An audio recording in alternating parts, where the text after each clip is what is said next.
يا مساء الفل، يلا بينا نعمل طاجن ام علي احلى من ام علي ذات نفسها اللي اخترعتها. وانا بالنسبه لي ام علي المظبوطه اللي هي تبقى غرقانه في اللبن بالشكل ده وطعمها خطير. كمان عملتها بتركات رمضانيه كده، عملنا فيها البلح وشويه مكسرات. يلا بينا ندخل نشوف الوصفه، بس ما تنسوش لايك شير كومنت علشان اعرف رايكم. معاكم ريهام صبحي. اول حاجه معايا الطاجن اللي انا هعمل فيه، او ممكن اعمل في طواجن صغيره. عندي بقى 3 قطع ملفيه، ده بيتباع عند محلات الفطير وعند مستلزمات الحلويات. انا مش هاخدهم كلهم، انا هاخد 1.5. طبعا ما تكتروش قوي الملفيه عشان هيشرب كميه الحليب كامله. فاحنا انا حطيت 1.5 بالظبط. خلاص نزلت عليها بشويه تمر كده، بلح اللي هو التمر، شلنا النوى.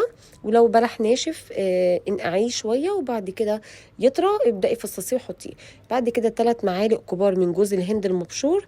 وطبعا كل المكسرات دي اختياري، شويه مكسرات وسوداني مجروشين يعني متكسرين خشن. بعد كده على النار حطيت 1.5 لتر من الحليب، عليهم 7 معالق سكر، وهنا مستخدمه حليب بلدي يعني بالدسم بتاعه والقشطه. كمان السكر تقدري تحطيه حسب الرغبه، يعني تقدري تحطي السكر وتقلبي وتدوقي طعم الحليب وتظبطي السكر بتاعك. ال7 معالق كبار سكر كان مظبوط جدا. بعد كده حطيت فانيليا طبعا، وحطينا كمان معلقه قشطه كبيره، وحطيت كمان معلقه سمنه بلدي كبيره. كمان هقولك على تركه حلوه قوي تقدري تحطيها على الحليب، وهي معلقه كبيره من الصوبيا. عارفين الصوبيا البودر؟ موجوده منتشره جدا وقت رمضان. هتحطي معلقه كبيره ويغلي وتركنيه على جنب. هاجي بقى بعد كده هجيب كيس من الكريم شانتيه البودر، هضربه بنص كوبايه حليب او نص كوبايه ميه. كده بيكون جاهز معايا الطاجن. جبته هحط عليه بقى الحليب المغلي، وما تنسيش تركه المعلقه الكبيره بتاعت الصوبيا، بودر الصوبيا بتبقى فظيعه، تخلي ريحته كده توصل لاخر الدنيا. وهنقلبه ونوزع الحليب بالشكل ده كويس. وبعد كده هنزل بمعلقه كبيره من الكريم شانتيه اللي هي المخفوقه.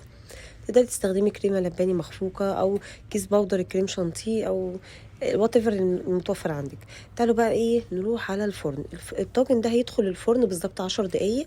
شغاله فرن من تحت على اعلى درجه حراره، والشوايه لازم اشغل الاتنين. واول ما يحمر بالشكل ده بطلعه على طول. ام علي بتتقدم دافيه، ما بتتقدمش ساقعه خالص، لان كل ما نسيبها تبرد هتشرب الحليب، والحليب يعني مش هتبقى جوسي. لكن لما تقدميها دافيه تبقى جوسي بالشكل ده. تاني حاجه ما تطوليش عليها تسويه في الفرن، بالظبط اول ما تحمر من فوق بتطلعيها على طول. وبس كده، ومستنيه تكتبوا لي رايكم في الوصفه. باي باي.